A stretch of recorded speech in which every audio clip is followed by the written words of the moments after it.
Bonsoir à tous, la famille olympique de Marseille, c'est Francky Foot, j'espère que vous allez bien. Moi ça va nickel, impeccable. On se retrouve aujourd'hui pour un petit JT actu olympique de Marseille, mercato, tranquillement. Oui, je suis toujours malade, un petit peu, ça va un peu mieux. Un petit peu mieux que hier. Par contre, avant d'attaquer ce JT, j'ai pris mes notes, comme d'habitude, tu le sais. C'est une petite pièce ici, tu vois, c'est une petite pièce. J'ai une chaleur. J'ai une chaleur sur moi. Écoute-moi, c'est pas possible. Tu vois lui, celui-là, là. Alors comme il est beau. Alors comme il est beau. Il est cassé en plus. Je m'en bats les couilles qu'il est cassé. Mais c'est mon meilleur ami en ce moment. Voilà, c'est mon meilleur ami lui. Voilà, vive le Ventilo. Francky, mets la clim. Mets la clim, Francky. J'ai les enfants, je mets la clim, ils tombent malades. Il n'y a pas de clim. Voilà. Donc, désolé les gars, je vais le mettre à 1. Voilà, à 1 je vais le mettre, tu vois. Parce que non, j'en peux plus les gars. Je n'en peux plus de cette chaleur. Voilà. J'en peux plus. C'est ce que ça veut dire, j'en peux plus. Voilà. C'est mon meilleur ami. Le Ventilo. Oui, vous ne rêvez pas. C'est mon ami. Voilà. Donc, je vais le mettre à 1. Désolé si ça va faire un peu de... Excusez-moi, mais je te fais le bruitage et tout. Voilà. Alors comment on fait là? Hop. Ah, j'en peux plus. Oh. J'en peux plus. Oh, ça fait du bien. Hein. Ah ouais, là les gars, ça y est, l'été, ça y est. Voilà, ça y est. L'hiver, le manteau. Tu sais, quand tu as froid, tu es là, le manteau, les gants, l'écharpe, le bonnet. Voilà, vite l'hiver. Voilà. Ah, elle me tape sur le système nerveux là, la chaleur. Hein. J'en peux plus. Voilà. Bon les gars, j'espère que vous allez bien. On va commencer ce petit JT Actu OM. On va parler donc de Mercato. Donc comme d'habitude, hein, Marseillais et Marseillaises, vous êtes les bienvenus, supporters, supportrices d'autres clubs aussi. Il n'y a pas de problème. N'hésitez pas à commenter cette vidéo, comme d'habitude, sur ce qu'on va analyser, notamment au niveau du Mercato. Et n'hésitez pas aussi à vous abonner à ma chaîne YouTube si vous aimez mon contenu. C'est gratuit, ça donne de la force et ça m'encourage. Et je vous en remercie. Voilà, donc on attaque tout de suite avec Eli Wahi, le fameux Wahi. Donc il est arrivé à Marseille hier. Voilà, à l'aéroport, pas l'aéroport. Tranquillement, il y avait une centaine de supporters marseillais. Il a fait la photo avec Chichi aussi. Grosse dédicace. Ensuite, on nous dit que bon, il a passé sa visite médicale avec succès, aucun problème. Contrat donc jusqu'en 2029, contrat de 5 ans pour Eli Wahi, et il portera le numéro 9. Mais est-ce qu'il va jouer en pointe dans le camp de 3-1? Je fais un pronostic que non. Pour moi, il peut jouer en 9, mais pour moi, Wahi, c'est un joueur de côté, il doit jouer sur la gauche. Voilà, on aura ce débat dans la saison, ne vous inquiétez pas. Voilà. Donc bienvenue à toi, Eli Wahi. Et pour sa présentation, donc c'est quand? Ben c'est demain, je crois. Ouais, il me semble que c'est demain. Il va être présenté avec Carboni, Rouli, tout ça là. Normalement, il va être présenté avec eux. Je crois que c'est demain à 14h30 la conférence de presse. Dites-moi en commentaire, confirmez-moi. Mais il me semble, c'est ce que j'ai vu passer. Ensuite, on nous dit donc que Wahi sera disponible pour la première journée. Donc samedi face à Brest à 17h. Donc il sera présent, il sera là. Et je le mets titulaire. S'il est prêt physiquement, je le mets titulaire. Par contre, je tenais à vous remercier hier dans mon équipe concept pour la première journée face à Brest. J'avais mis Brassier titulaire et elle a plein en commentaire et je vous en remercie. C'est pour ça, à chaque fois, je vous dis les gars, n'hésitez pas à commenter, à me donner votre avis. Il y en a un qui m'a fait rire, il me dit « Oh Francky, ça se voit que tu es malade, ça se voit que tu es vraiment fatigué pour pas savoir que Brassier est suspendu. » Donc c'est vrai, j'avais zappé, j'avais oublié, donc Brassier sera suspendu, il sera absent face à Brest. Voilà, donc merci pour vos commentaires. Et c'est pour ça, chaque fois, je vous demande de participer, de donner vos avis parce que c'est important. Vous êtes important dans les commentaires. Voilà, donc merci pour votre précision. Voilà, vous gérez de fou cette communauté, elle est incroyable. Je vous en remercie. Voilà. Ensuite, côté Mercato, on peut voir que Ulysse Garcia a des convoitises quand même. Alors il y a le Torino, Augsbourg en Allemagne. Et là, récemment, on a un club de Liga, Valladolid, qui s'intéresse à Ulysse Garcia. De toute manière, il fait partie du loft. Il faut qu'il quitte l'Olympique de Marseille. Et voilà. Donc, je pense que ça peut s'accélérer rapidement et recruter donc un arrière gauche pour concurrencer Quentin Merlin. On peut voir vite fait sur Wai aussi. Wai aussi, un petit rime. Que apparemment, à ce qu'on nous dit dans l'article, il y avait Chelsea qui était intéressé, Monaco, Everton et Leicester. Donc hier, quand je vous disais qu'il y avait des clubs de première ligue qui étaient intéressés par Wai, c'est réel parce qu'on a cette information qui, je pense, est vraie. Voilà. Donc Wai, il aurait pu très bien aller prendre un plus gros salaire en première ligue. Il a choisi l'OM. Voilà. Après, je sais pas le salaire, les gars, qui va toucher. Ça, je pense qu'on aura des infos un peu plus tard. Mais là, pour l'instant, le salaire, je sais pas. À l'heure actuelle où je tourne la vidéo, je ne sais pas son salaire. Voilà. Ensuite, concernant Bamo Meïté, on sait qu'il est apprécié par De Zerbi, apparemment. On nous dit qu'on peut le former au poste d'arrière droit, pas d'arrière droit. Bon, ça, par contre, je suis pas fan du tout. Faut arrêter ces délires. Meïté, c'est un défenseur central. Je sais pas s'il a les capacités pour faire arrière droit, même si on le sait, De Zerbi pendant le match, de temps en temps il passe dans la défense à 3, Meïté il peut combler, ok, il n'y a pas de problème, mais pour moi Meïté, je le préfère dans l'axe, pas sur un côté, quoi. Voilà, ça au moins c'est clair et net. Mais on nous dit que l'OM pourrait finalement le vendre en première ligue, apparemment il a une petite cote en Angleterre, donc il faut rester à l'affût quand même, tu vois. Là pour l'instant t'as Balerdi, t'as Brassier, t'as Meïté, t'as Cornelius, t'as Mbemba et t'as Gigot. Surtout qu'on sait que Mbemba et Gigot, ça rentre pas dans les plans de Zerbi. Donc si tu perds Meïté en plus, après je sais pas, peut-être qu'ils peuvent vendre Meïté et garder Gigot à la surprise générale. Mbemba, je pense que ça va être un peu compliqué vu les tensions qu'il y a en ce moment. À suivre quand même ce dossier de Bamo Meïté, les gars. On verra bien par la suite. Ensuite, concernant le jeune ailier gauche de Norwich, Jonathan Rowe, je sais pas si c'est comme ça que ça se prononce, hein, dites-moi en commentaire. L'OM a fait une proposition de 12 millions d'euros à Norwich.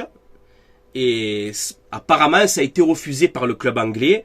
Mais l'OM va faire une deuxième offre un peu plus haute. Voilà. Alors ça, je suis pas très d'accord. Je vais t'expliquer pourquoi. Alors certes, il a fait une grosse saison en Ligue 2 anglaise. Il a mis 13 buts et fait quelques passes décisives. C'est un bon profil qui peut jouer milieu gauche, milieu droit et milieu offensif. Donc ça, c'est bien. 21 ans, rapide, technique, bon dans la finition. Il n'y a aucun problème. Ça reste un bon profil. Mais il lui reste un an de contrat. Sa valeur, elle est de 10 millions. Donc pour moi, 12 millions, c'est largement suffisant. À un an de la fin de son contrat, 12 millions, pour moi, c'est suffisant.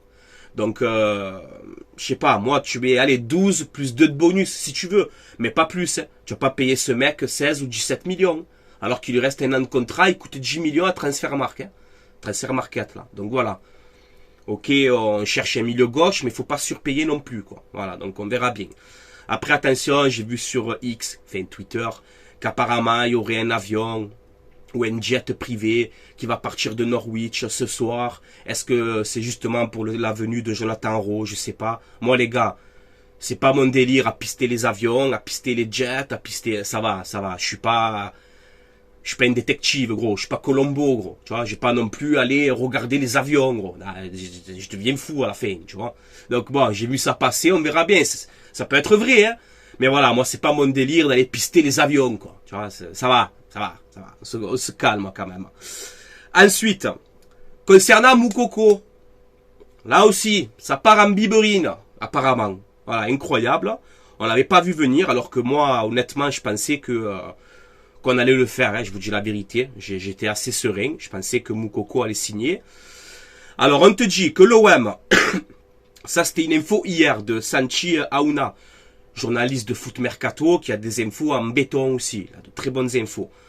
Il te dit donc que l'OM piste bien Moukoko au poste de numéro 9, donc c'est-à-dire pour jouer en 9 dans le cas de 3-1. Ça confirme ce que je vous dis chaque fois, que pour moi, Wai, je le vois sur le côté gauche, je le vois pas en 9. Ensuite, on te dit que Dortmund accepte de vendre Moukoko à l'OM, mais ils veulent un prêt avec option d'achat obligatoire de 15 millions. On te dit ça. Ensuite, on te dit, oui, mais l'OM a proposé un prêt payant de 500 000 euros et une option d'achat obligatoire de 10 millions. Donc c'est vrai que c'est un peu faible. Moukoko, il est coté à 22 millions sur Transfermarkt. Donc je pense que avoir Moukoko pour 15 millions d'euros, oui, c'était une bonne affaire. Pour moi, c'était quand même une bonne affaire.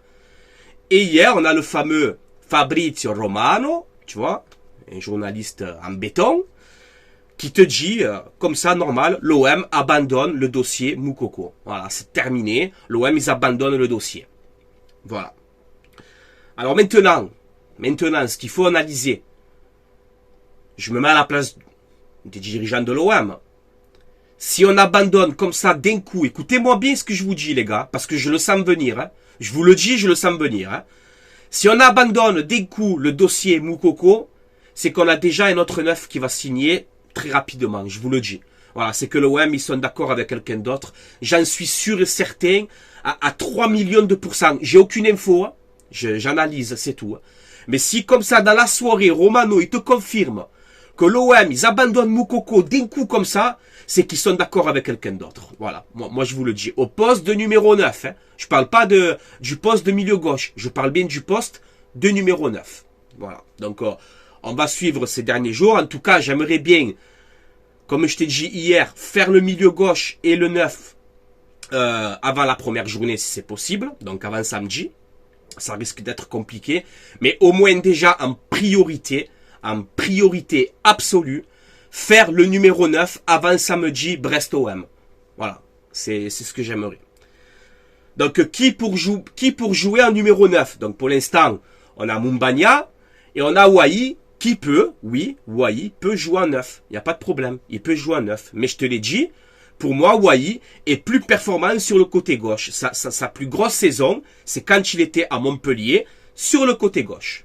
Voilà, donc pour moi, Wai doit jouer sur le côté gauche. Voilà. Après, tu me dis, tu as ton futur 9 qui est blessé, on n'a pas le choix, on doit mettre Wai en 9, il n'y a pas de problème, j'accepte. Mais pour moi, j'insiste sur ça, Wai doit jouer à gauche, et le 9 qu'on va prendre, on verra bien, je ne sais pas qui c'est. Donc, qui recruter au poste de numéro 9? On nous a dit donc, Romano, que Moukoko, la piste, c'est fini. On nous dit aussi, la piste Nketia, c'est terminé. Alors ça, attention, reste à l'affût quand même, on ne sait jamais. Parce que ça, je le vois venir aussi. Tu sais, les articles comme ça, là, ouais, rebondissement dans le dossier Nketia, le joueur est d'accord, c'est fait, tu vois, ça, je le sens venir aussi. Mais bon, je pense que c'est cuit. Après, on parle beaucoup de Jonathan David. Voilà, moi, tu le sais, Jonathan David, j'adore ce joueur. C'est une valeur sûre de Ligue 1, 24 ans. Très très bon joueur. Voilà, moi je valide Jonathan David. Mais à la présentation de Koné, à la conférence de presse, tout ça, même Koné, il a dit je l'appelais à David et voilà, en rigolant, tu vois, mais David, il a refusé l'OM. Apparemment, il a refusé l'OM. Je vais faire quoi, les gars? On va se mettre à genoux pour David? Pas du tout, on se met à genoux pour personne. Pour personne. On se met à genoux pour Déguin. Voilà, premièrement, ça, tu vois. Donc moi, j'ai essayé un peu de chercher. J'essayais un peu de chercher un profil entre 15 et 20 millions. Tu vois, un profil comme ça. Parce qu'on était prêt à... Je pense qu'on est prêt à mettre entre 10 et 15 sur un 9 ou peut-être 20 sur un 9 si c'est vraiment la qualité. Je pense qu'on est capable de le faire. Comme je t'ai dit, on ne sait pas le budget mercato de l'OM. Et tant mieux. Donc, 20 millions, je pense que c'est possible pour un 9. Peut-être que l'OM ne veut pas mettre 20 millions sur Moukoko. Tu vois, je ne sais pas comment ça se passe. Alors, j'ai essayé un peu de chercher un attaquant entre 15 et 20 millions, tu vois, à peu près. Et je vous propose un avant-centre. Voilà, c'est Mateta. Mateta de Crystal Palace. Pourquoi? Parce qu'il a 27 ans. Donc, il est quand même aussi dans la force de l'âge. Tu sais qu'on a une équipe jeune, hein, avec les Carboni, les Greenwood, les Wai, les Koné, les Merlin, les Balerdi, C'est une équipe jeune quand même. Mateta, voilà, à 27 ans, il va faire 28 ans dans pas longtemps, je crois. International bon, français, bon, il a fait les JO, il a été très performant d'ailleurs avec l'équipe de Thierry Henry, là, où ils ont perdu en finale contre l'Espagne. Il a mis 5 buts pendant les JO, donc il a été très performant. 1m92, gabarit assez puissant, assez costaud, assez physique, parfait pour la Ligue 1. Vous savez que les défenseurs de Ligue 1, Ça va au charbon quand même, tu vois, il y a des beaux bébés. Donc avoir un Mateta, 1m92, droitier, 27 ans, français, dans le 4-2-3-1 de Zerbi, je pense que ça pourrait marcher, pour moi. Ensuite, sa valeur transfert, elle est estimée à 20 millions d'euros. Franchement, pour la qualité de ce joueur, pour moi, c'est pas cher. Voilà. Après, on me dit, dédicace à Mendes, mon collègue, il me dit, ouais, mais Francky, avec les JO qu'ils viennent de faire, sa cote, elle peut augmenter. Possible que ça peut augmenter. Mais voilà, il a fait une saison très très bonne en première ligue, donc tu le sais, hein, l'OM piste beaucoup de joueurs en première ligue, donc ça peut être une piste réaliste. Donc je t'ai dit, je crois que c'est 5 buts en 6 matchs au JO. Cette saison à Crystal Palace, c'est titulaire indiscutable. 35 matchs, 16 buts, 5 passes décisives. Donc une saison plus que correcte en première ligue. Quand tu mets 16 buts en première ligue, c'est très très bien les gars, hein, on va pas se mentir. Et après voilà, j'ai marqué, parfait pour le 4-2-3-1 de Zerbi. Moi j'imaginerais bien un Wai à gauche, un Greenwood à droite, un Carboni en 10 et un Mateta en renard de surface, en point d'appui, en point de fixation, tueur devant les buts, français, facilité d'adaptation. Ça peut être un coup à tenter pour l'Olympique de Marseille. Voilà, moi je le dis juste comme ça. Je te dis pas que Mateta va signer à l'OM, tu vois. Mais ça peut être un profil intéressant. Ça peut être un profil intéressant pour l'OM. Voilà, dites-moi ce que vous en pensez en commentaire. Voilà. Ensuite, les postes ciblés, pour moi c'est toujours pareil. Hein. Un arrière gauche pour concurrencer Merlin. Un arrière droit pour concurrencer Murillo et vendre Lirola. L'OM piste apparemment aussi un milieu central, donc peut-être pour remplacer Unai ou Kondogbia, on verra bien. Donc le milieu gauche assez polyvalent, aussi qui peut jouer un peu sur tous les côtés. Il faut prendre un milieu gauche justement polyvalent, qui peut jouer à gauche, à droite, etc. pour doubler plusieurs postes de l'attaque.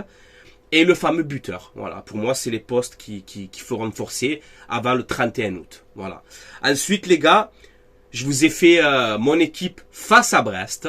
Pour samedi, si on peut le faire, s'il n'y a pas d'autres recrues avant. Donc comme d'habitude, vous me dites dans le commentaire si vous validez. Donc je le répète, hein, merci pour votre précision pour Brassier qui est suspendu. Après on me dit Francky, ouais mais pourquoi il est suspendu alors qu'il n'était pas à l'OM, etc.